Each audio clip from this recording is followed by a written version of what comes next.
जय श्री राम।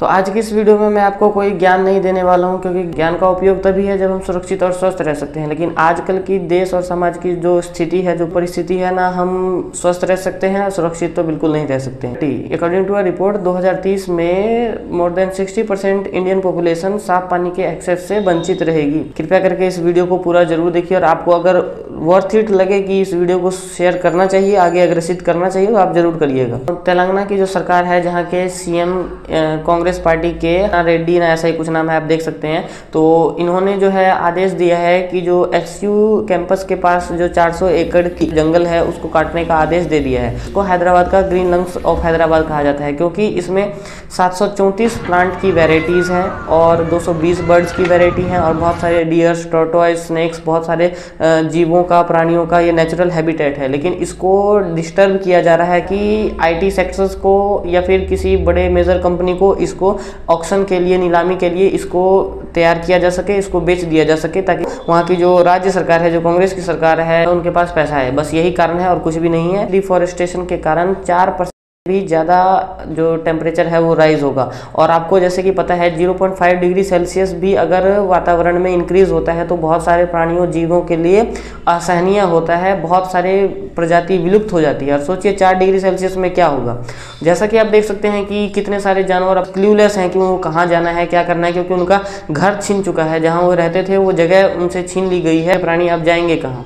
आप बताइए, इंसानों के साथ आके घर में रह नहीं सकते हैं। एक रात को ही 10:30 साढ़े 11 बजे ये लगभग 20-25 जेसीबी जा रहे हैं और एक ही रात में लगभग 50 एकड़ से ज़्यादा की जो भूमि पर पेड़ पौधे थे उनको काट दिया है। अब मैं आपसे पूछना चाहता हूं कि ये जो टॉपिक है ये ट्रेंड में होना चाहिए कि नहीं, ये टॉपिक के बारे में लोगों को बात करनी चाहिए कि नहीं। लेकिन इस बारे में जो हम यूथ हैं वो लोग बात नहीं करते हैं, क्योंकि इस बारे में हम बात करेंगे तो हम कूल नहीं लगेंगे और स्मार्ट नहीं लगेंगे, हमारे में कोई इंटरेस्ट नहीं दिखाएगा।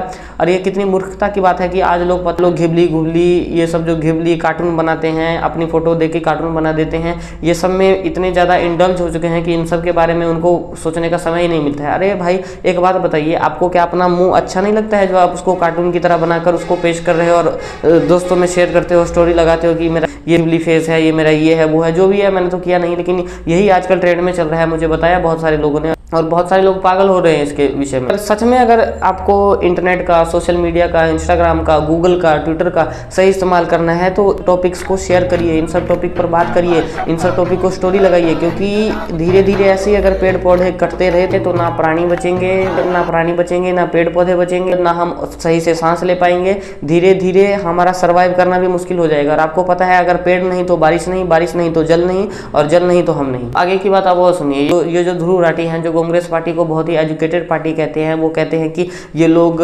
एजुकेशन को सबसे ऊपर रखते हैं, इनको पता होता है कि हमको क्या करना चाहिए, क्या नहीं करना चाहिए। जो पर्यावरण के लिए, व्यक्ति के लिए सही है वही ये लोग करते हैं, अपने पैसे पे, धन कमाने पर ध्यान नहीं देते हैं। ऐसा ध्रुव राठी, जो महान जर्मन शेफर्ड है, उनका कहना है। बताइए कि अब इस टॉपिक पर ये वीडियो क्यों नहीं बना रहे हैं? यही काम अगर बीजेपी की सरकार ने किया होता तो अब तक ये बिल्कुल ट्रेंडिंग पर चल रहा होता, इनकी वीडियो सबसे ऊपर होती। लेकिन ये काम तो इनके सो कॉल्ड एजुकेटेड पार्टी है, कांग्रेस पार्टी है, उन्होंने ऐसा किया है। अब बताइए, अब ये सामने क्यों नहीं आ रहे हैं? अब इनके वो कहाँ गए लॉकडाउन किड्स जो इनको सपोर्ट करते हैं, जो बोलते हैं के सपोर्टर अंधभक्त हैं, हमेशा बीजेपी की सरकार गलत करती है, हमेशा कांग्रेस की सरकार सही करती है, ये सब फालतू की बातें जो करते हैं वो लोग कहाँ गए? इन सब टॉपिक पर बात ही नहीं करेंगे, क्योंकि ये सब चीज़ें उनको समझ नहीं आती है, क्योंकि इसमें तो बुद्धि लगाई जाती है। तो हमें ऐसे जर्मन शेफर्ड की जरूरत नहीं है, इससे बहुत ही ज़्यादा लॉयल असली जर्मन शेफर्ड होता है, जिसकी हमको जरूरत है, जो हमारे लिए लॉयल हो सकता है। तो इस पर आप भरोसा बिल्कुल भी ना करें। वो स्टूडेंट्स प्रोटेस्ट कर रहे थे, जो स्टूडेंट इनका विरोध कर रहे थे, उन पर लाठी चार्ज किया गया है, उनको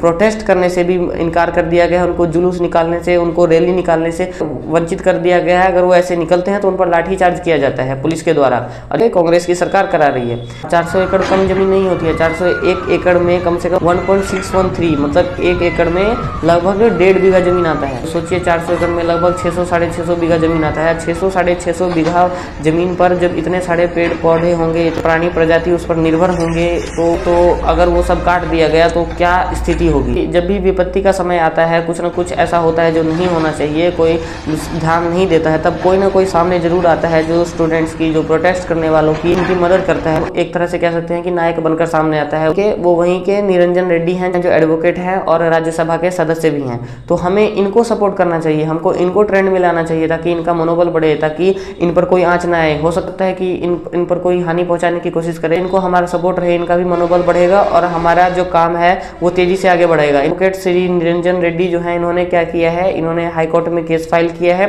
और अगली सुनवाई तक 50 एकड़ की भूमि पर जो पेड़ पौधे थे वो सब तो कट चुके हैं, जो जानवर थे वो सब तो बेघर हो चुके हैं, लेकिन अगली सुनवाई तक तब तक के लिए डिफोरेस्टेशन है, इसको अगली सुनवाई तक विराम दे दिया गया है। किन की वजह से? इनकी वजह से। तो हमें इनको सपोर्ट जरूर करना चाहिए, इनके बारे में जानिए, इनको फॉलो करिए। आप नहीं करेंगे तो आप क्या करेंगे? आपको आईपीएल देख के क्या मिलता है? विराट कोहली, धोनी आपको बचाने आएंगे? जीती नहीं जीती, सीएसके के पास 5 ट्रॉफी है, क्या फर्क पड़ता है? इन सब चीज़ों पर समय वेस्ट मत करिए। हाँ, क्रिकेट है, मनोरंजन है, उसको एंजॉय करिए, देखिए, बस ये डिबेट पर फालतू अपना टाइम वेस्ट मत करिए। कमेंट पर अगर आपको कमेंट करना है, शेयर करना है, स्टोरी लगानी है तो ये सब चीज़ें करिए, क्योंकि विराट कोहली, धोनी आपको बचाने नहीं आएंगे। इनको ज़्यादा प्रॉब्लम होने लग जाएगी इन्वायरमेंट से, तो ये अपना देश बदल लेंगे, कहीं और रहने लग जाएंगे। उनके पास इतना पैसा है, लेकिन हम लोगों के पास तो नहीं है। हम लोगों को तो इसी देश को सुरक्षित रखना होगा। डेमोक्रेसी है, लोकतंत्र है, हम लोगों को जितना हो सके प्रयास करना चाहिए, अपनी आवाज़ उठानी चाहिए। सोशल मीडिया का जमाना है, आप जितना हो सके अपने तरफ से करिए। क्योंकि आप लोगों में से बहुत सारे ऐसे हैं जो गलत लोगों को फॉलो करते हैं, जो अश्लीलता फैलाते हैं, उन लोगों को फॉलो करते हैं। लेकिन आप बताइए कितने लोग हैं आप में से जो पीपल बाबा को जानते हैं, जो इनको जानते हैं? सारे पेड़ लगाए हैं जिनका करंट में मेरे को नंबर भी नहीं पता है, 10-15 लाख से अधिक ही होंगे, और ये कंटिन्यूसली काम करते ही जा रहे हैं, पेड़ पौधों को बचाने की कोशिश करते ही जा रहे हैं। तो कब आप इनको सपोर्ट करेंगे? कितने लोग हैं जो इनके बारे में जानते हैं? कितने लोग हैं जो इनकी बातों को स्टोरी में लगाते हैं, जो इनकी बातों को शेयर करते हैं? क्योंकि ये सब करेंगे तो आप कूल नहीं लगेंगे, ये सब करेंगे तो आप अच्छे नहीं लगेंगे। प्रशांत जी ने हमको क्या कहा था कि किसी बड़े उद्देश्य के लिए बिजी रहो, उसके बारे में सोचो, उसके बारे में कार्यरत रहो, तो छोटी छोटी जो गंदगी है, छोटी छोटी जो आपकी कामनाएं, वासनाएं हैं, उसमें आप घुसे हुए नहीं रहेंगे, वो आपको पकड़ नहीं पाएगी। और जब आप बड़ी चीज़ों पर ध्यान नहीं देंगे तो छोटी छोटी चीज़ें आपको पकड़ के रखेंगी। अपनी तरफ से जो एफर्ट कर सकते हैं, अपनी तरफ से जो कर सकते हैं वो करने के जरूर प्रयास करिए, ताकि बाद में कुछ भी हो, रिजल्ट कुछ भी आए, लेकिन बाद में आप अपने आप को ये कह सकें कि जिस धरती माँ के कारण हम हैं, जिस धरती माँ के कारण हम जीवित हैं, जिनके कारण हम खाते हैं, पीते हैं, सब कुछ, उसके लिए हम कुछ इतना सा तो जरूर कर सकते हैं। जो प्राणी, पेड़ पौधे हैं, खुद को डिफेंड नहीं कर सकते हैं, उनके लिए कुछ करना, ये अपने आप में बहुत ही सेटिस्फेक्शन वाली बात है। तो आप ये करिए, जितना हो सके इस बात को अग्रेसित करिए, इस टॉपिक को ट्रेंडिंग में लाइए। तो उम्मीद है दोस्तों आपको वीडियो अच्छी लगी होगी। तो फिर मिलेंगे अगली वीडियो के साथ में, तब तक के लिए जय श्री राम।